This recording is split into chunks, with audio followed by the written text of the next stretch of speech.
Hi friends, ఎలా ఉన్నారు? బాగున్నారండి? ఈరోజు నేను కాకరకాయ కారం ఎలా చేయాలో చూపిస్తానండి. కాకరకాయ కారం చాలా టేస్ట్గా ఉంటుంది, చాలా సింపుల్గా అయిపోతుందండి.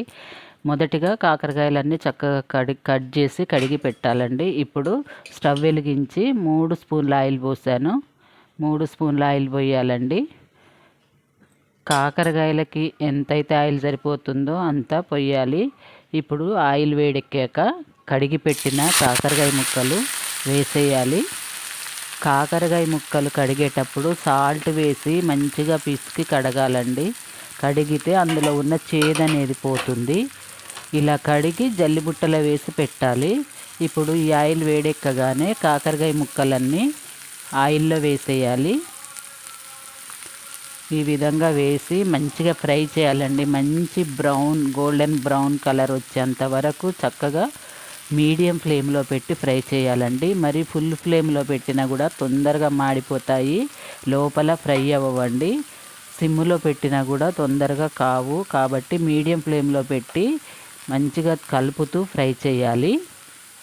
కాకరకాయ కారం చేయడం సింపుల్ అండి, టేస్ట్ మాత్రం చాలా బాగుంటుంది. ఈ విధంగా చేసి టిఫిన్స్లో కూడా వేసుకోవచ్చండి. ఉప్మా, ఇడ్లీ అలా వేసుకొని తినొచ్చు. ఈ విధంగా మంచిగా కలుపుతూ ఫ్రై చేయాలి.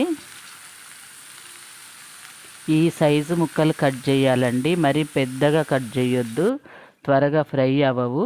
ఇప్పుడు మనము సాల్ట్, పసుపు వేయాలండి. సాల్ట్ ఒక 2 స్పూన్లు వేస్తున్నాను. ముక్కలకి తగ్గట్టు 1 స్పూన్ పసుపు వేస్తున్నానండి. ముక్కలు మరీ ఎక్కువగా ఉంటే ఎక్కువగా వేయండి. తర్వాత చూసి మళ్ళీ కలుపుకోవాలండి. ఫస్ట్ ఎప్పుడైనా ఏ కర్రీ చేసినా కూడా కొంచెం తక్కువే వేయాలి సాల్ట్. ఈ విధంగా వేసి మంచిగా కలపాలండి. సాల్ట్ అనేది చక్కగా ముక్కలకి పడుతుంది ఇప్పుడు, కాబట్టి ఇప్పుడే వేసేయాలి. ఈ విధంగా వేసి మంచిగా కలపాలండి. పసుపు, సాల్ట్ అంతా చక్కగా ముక్కలకంతా పట్టేలాగా మంచిగా కలపాలండి. చూడండి, ఈ విధంగా మంచిగా కలపాలి. ఇలా ముక్కలు చక్కగా ఫ్రై అయితే చాలా టేస్ట్ ఉంటుందండి. చేదు అనేది కూడా ఉండదు. ఒకసారి మీరు ట్రై చేయండి, ఇంకా చేదు అనేది ఉండదు. ఈ విధంగా చేసి మీరు ఒకసారి ట్రై చేసి కామెంట్ బాక్స్లో ఎలా ఉందో చెప్పండి. మనము ఈలోపు ఒక మిక్సీ జార్ తీసుకొని వెల్లుల్లిపాయలు కొన్ని తీసుకోవాలి. అలాగే ఒక 2 స్పూన్ల జీలకర్ర తీసుకోవాలి. కారప్పొడి అండి, కారప్పొడి మన ముక్కలకి ఎంతైతే సరిపోతుందో అంత తీసుకోవాలి. కొంచెం కారప్పొడి కాకరకాయ కారం కాబట్టి కారప్పొడి కొంచెం ఎక్కువగానే తీసుకోవాలి. ఈ విధంగా నేనైతే 3 స్పూన్ల కారం తీసుకుంటున్నాను. కాకరకాయ ముక్కలు 3 వేసిన ఎన్నున్నాయో చూసి దానికి తగ్గట్టు తీసుకొని ఇప్పుడు ఇదంతా మిక్సీ పట్టాలండి.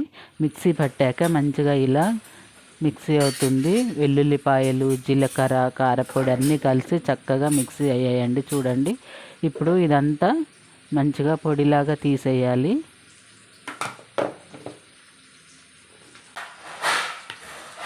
కారపొడి, జీలకర్ర, వెల్లుల్లిపాయలు మిక్సీ పట్టడం వలన ఇలా మెత్తగా ఉంటుందండి. వాటిని పొడిలాగా చేసి ఇప్పుడు కాకరకాయ ముక్కలు చూడండి మంచి గోల్డెన్ బ్రౌన్ కలర్ వచ్చాయి కదా, ఇప్పుడు అందులో వేసేయాలండి. ఈ కారపొడి మొత్తము ఆ ఫ్రై అయిన ముక్కల్లో వేసేయాలి. వేసి కలపాలండి. అంతే అండి, చాలా సింపుల్గా కాకరకాయ కారపొడి రెడీ అయిపోయింది. ఎవరైనా ఈజీగా చేసేయచ్చండి, చాలా బాగుంటుంది, చాలా టేస్ట్గా ఉంటుంది. వెల్లుల్లిపాయ, జీలకర్ర ఇవన్నీ వేసాం కాబట్టి చాలా బాగుంటుంది. చూడండి ఎంత చక్కగా కలర్ఫుల్గా ఎంత చక్కగా కనపడుతుంది కదా. అంతే అండి, చాలా సింపుల్గా అయిపోతుంది కాకరకాయ కారపొడి. ఇప్పుడు సాల్ట్ కూడా చూసి కొంచెం కలుపుకోవచ్చు. చూడండి ఎంత చక్కగా ఉందో. ఇప్పుడు ఇది కొంచెం చల్లారాక ఒక బౌల్లోకి తీసుకోవాలండి. రైస్లో తింటే కూడా చాలా బాగుంటుందండి. షుగర్ పేషెంట్స్కి కూడా కాకరకాయ కారపొడి చాలా మంచిది. చేదు ఉండదండి, చాలా మంచిగా ఫ్రై అవుతుంది కాబట్టి చేదు అనేది ఉండదు. ఈ విధంగా ఒక జార్లోకి తీసి ప్రిజర్వ్ చేసుకోవచ్చండి. 1 వీక్ అయినా కూడా మంచిగా ఉంటుంది. అంతే అండి, కాకరకాయ కారపొడి రెడీ అయిపోయింది. ఈ వీడియో నచ్చితే లైక్ చేయండి, షేర్ చేయండి, సబ్స్క్రైబ్ చేయటం మాత్రం మర్చిపోకండి ఫ్రెండ్స్. మీ ఫ్రెండ్స్కి షేర్ చేయండి.